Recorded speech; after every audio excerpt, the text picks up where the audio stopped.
Hello student, welcome back to my channel education life.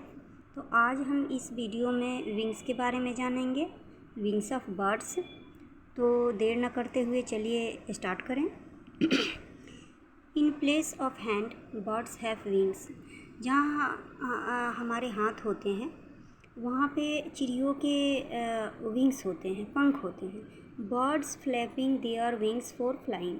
तो चिड़िया जो है वो अपने विंग्स जो है फ्लैपिंग करते हैं, फरफराते हैं फ्लाई करने के लिए। The wings move in two way, up stroke and down stroke. तो वे अपने जो विंग्स होते हैं वो मूव करते हैं, हिलाते हैं। तो उनके दो तरीके होते हैं।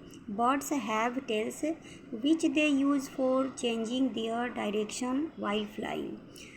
और उनके जो टेल्स होते हैं, पूँछ, वे उसे अपने दिशा निर्धारित करते हैं कि उन्हें किस दिशा में मुड़ना है, किस दिशा में आगे जाना है। अब चलिए अप स्ट्रोक। अप स्ट्रोक क्या होता है बच्चों? When the wings move upward and backward. यहाँ पे देखिए 1 नंबर में ये अप स्ट्रोक है। अप स्ट्रोक क्या होता है? जब वे अपने पंख अपवर्ड मतलब ऊपर कर लेते हैं और पीछे की तरफ करते हैं। देखिए ये पीछे की तरफ है, तो पीछे की तरफ करके और करते हैं तो वो ऊपर जाते हैं, ऊपर की तरफ जाते हैं, अप स्ट्रोक होते हैं।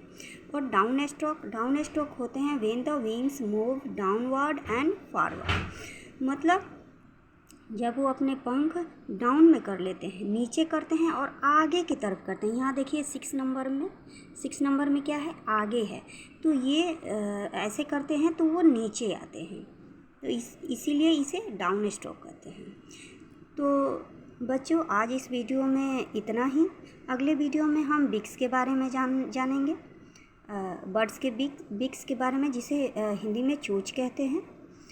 तो चैनल पर बने रहें, लाइक करें और जिनके घर में बच्चे हैं उन्हें शेयर करें और चैनल को सब्सक्राइब करना ना भूलें। तब तक के लिए टेक केयर, बाय बाय।